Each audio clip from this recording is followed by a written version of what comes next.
Imagine walking into a grand hall of mirrors. Each reflection shows you slightly different. Taller, sharper, softer, kinder, colder. Which one is truly you? And more importantly, which one will others believe is you? This riddle is not just about vanity. It is about survival. Niccolò Machiavelli, the Renaissance political thinker infamous for stripping the mask off human nature, tells us something startling.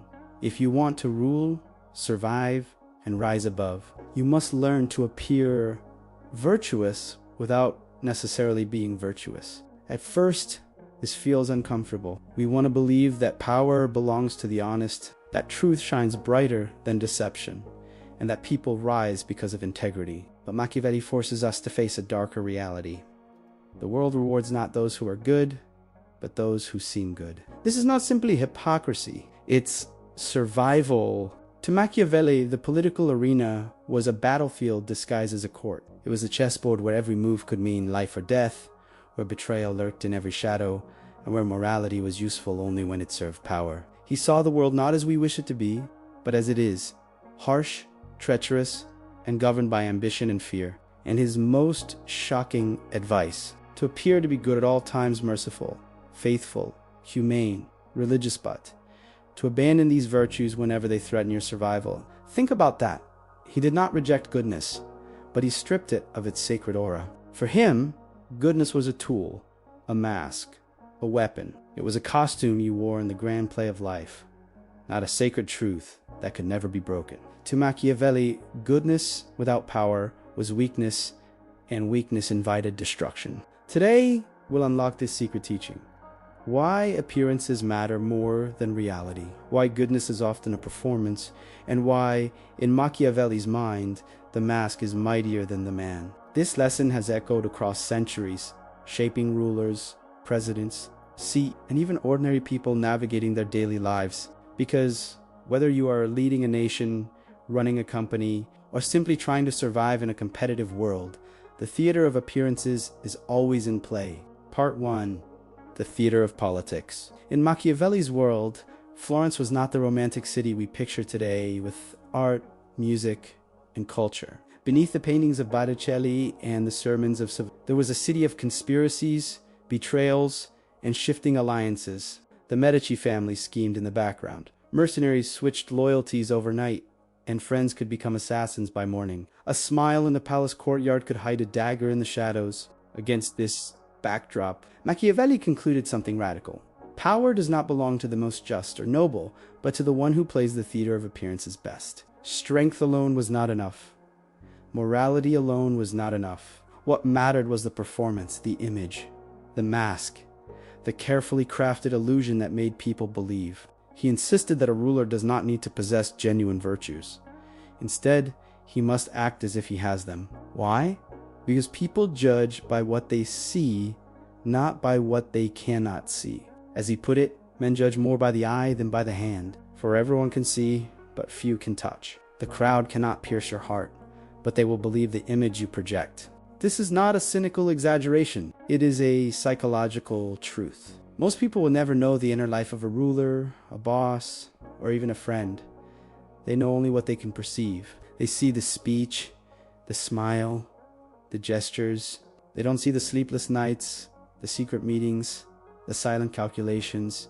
Appearance becomes reality because the majority cannot see beyond the curtain. History is filled with such actors. Think of leaders who spoke the language of compassion while waging ruthless wars, or businessmen who built reputations of trust while cutting deals behind closed doors. Their mask of goodness secured loyalty, while their hidden ruthlessness secured power.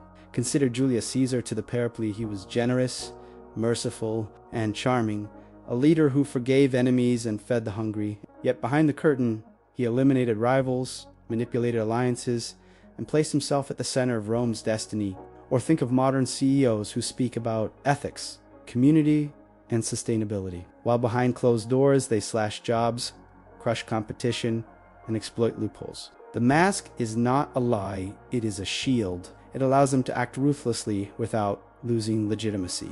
And here lies Machiavelli as the dark genius. He understood that people want to be deceived. They crave a leader who seems virtuous, even if they secretly suspect the truth. The appearance of goodness calms fears, unites followers, and creates trust. Reality may be brutal, but appearance gives people the story they want to believe.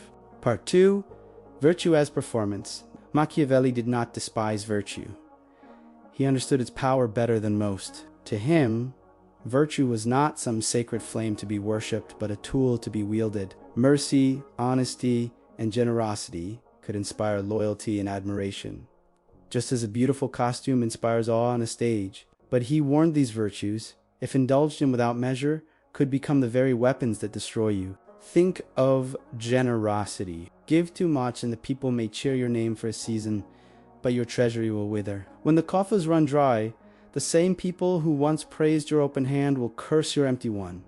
Mercy carries the same danger. Spare too many, forgive too freely, and those you pardon may rise against you tomorrow, emboldened by your leniency. And honesty, perhaps the most dangerous of all. If you reveal every thought, every plan, every truth, you become an open book for your rivals to read and exploit. So what is the answer? Machiavelli's answer is as sharp as a blade. You must treat virtue as performance, not hypocrisy for its own sake, but theater for survival. A ruler must play the role the world expects of him as convincingly as the finest actor. Appear merciful when you deliver punishment, so that fear is swallowed in admiration. Appear honest even when you deceive, so that betrayal feels like justice. Appear religious even if doubt gnaws at your soul, because men follow symbols more than they follow truth.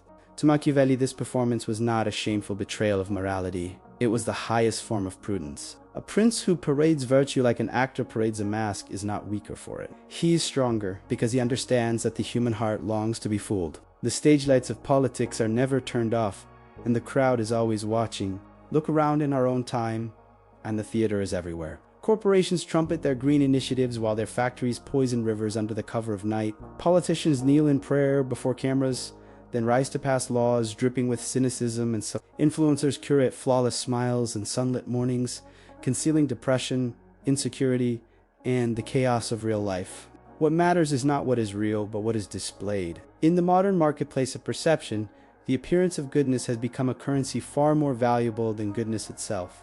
Virtue, then, is not discarded, it is repurposed. It is no longer a rule book for the soul, but a script for the stage. And in this theater, those who act most convincingly are crowned with applause, while those who stumble into honesty are met with jeers. Part 3. Why appearances matter more than reality. Here lies the core of Machiavelli's genius, and the reason his words remain unsettling half a millennium later. Reality can be hidden, but appearances cannot. What you truly are can remain locked within your chest. What people see or believe they see is what they will judge. Imagine two rulers. One is cruel in secret, but cloaks himself in the garments of mercy. His people whispered his name with love, convinced of his kindness, grateful for a mercy that never truly existed. The other ruler is merciful in truth, but appears hesitant, weak, incapable of wrath. His subjects despise him, not for what he does, but for what he appears to lack. Between these two, who is safer? Who is stronger? Machiavelli answers without hesitation. It is better to be feared for cruelty, disguised as mercy, than to be despised for mercy mistaken as weakness. This is not cynicism, it is realism. Human beings, Machiavelli observed, are easily deceived because they want to be deceived. They hunger for stories that comfort them, for symbols that anchor their fears, for heroes who embody their ideals. Few ever dig beneath the mask. Most are content with shadows on the wall of the cave. Thus, the wise leader does not waste his life trying to be perfectly good. He wastes no tears trying to align his soul with ideals the masses cannot even measure. Instead, he crafts an illusion, carefully and deliberately, because illusions hold power where truth alone cannot. Consider modern democracies. Entire campaigns are constructed as performances. Every speech is a script, every gesture rehearsed, every smile polished until it gleams under the spotlight. Photographers capture candidates kissing babies, shaking hands with workers, praying in churches, images designed not to reflect reality but to create it. Voters rarely meet the real person. They meet the story, the projection, the mask, and yet they cast their vote not for the hidden man or woman but for the tale told to them in glowing colors. Even beyond politics, the same law applies. Celebrities build entire empires on personas, carefully maintained through publicists, interviews, and social media. CEOs project images of visionary leadership while their companies struggle in chaos behind the curtain. Ordinary people to curate their lives online, presenting happiness, success, and beauty in snapshots that may bear little resemblance to reality. The truth, Machiavelli whispers, does not matter if no one sees it. The mask, though hollow, is solid in the eyes of the crowd. And so the world belongs not to those who are good, but to those who appear good. Not to those who are strong, but to those who appear unshakable. Not to those who are virtuous, but to those who can play virtue like a master on a stage. Part 4. The dangerous balance. But here lies the danger.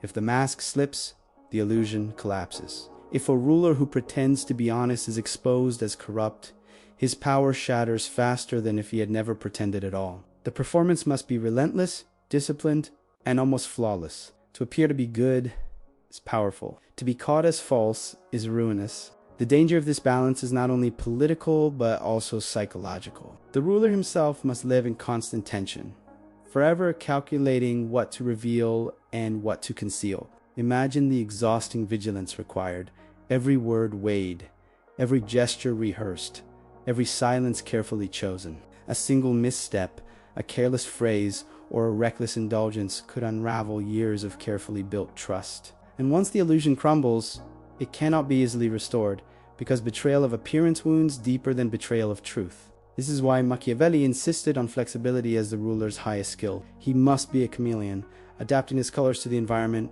blending seamlessly into the expectations of the people. He must be like the fox, cunning enough to recognize traps and never to walk blindly into snares. He must also be like the lion, strong enough to intimidate those who would attack, and yet neither fox nor lion alone is enough, for power lies not only in strength or intelligence, but in the ability to appear harmless, to appear gentle, to appear as the sheep when standing among the flock. Think about the brilliance of this paradox. The ruler must wear a mask not because he despises truth, but because he knows that people rarely love truth as it is. They love the truth dressed in beauty, softened with kindness, wrapped in hope.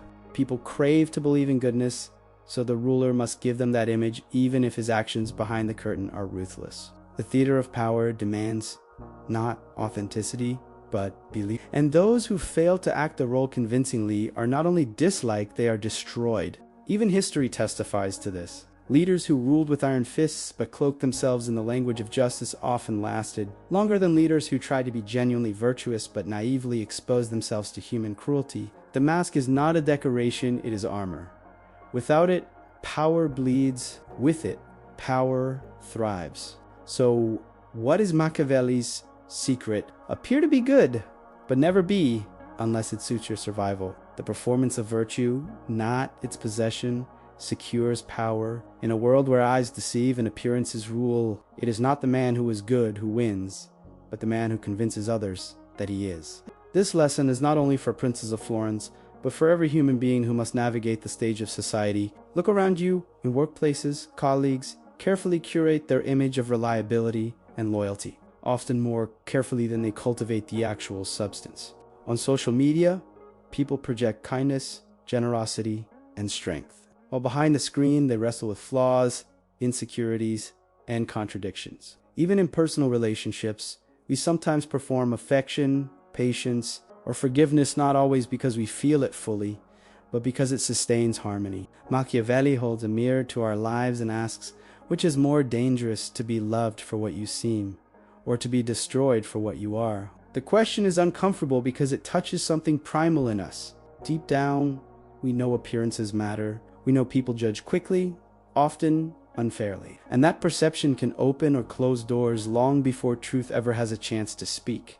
His brutal wisdom strips away our illusions and reveals a game we are all playing, whether consciously or not. And perhaps the harshest truth of all is this: we cannot escape the mask. Even when we think we are being authentic, we are still shaping how we are seen. Every choice of word, every tone of voice, every gesture in front of others, all of it is performance, intentional or not. Machiavelli's genius was not that he invented deceit, but that he dared to say it aloud. Survival belongs not to those who are truly good, but to those who appear unshakably so. So the challenge becomes, can you perform without forgetting yourself? Can you wear the mask without letting the mask wear you? For if you forget where the performance ends and where your true self begins, you risk living not as a ruler of appearances, but as their prisoner. That is the razor's edge Machiavelli leaves us to walk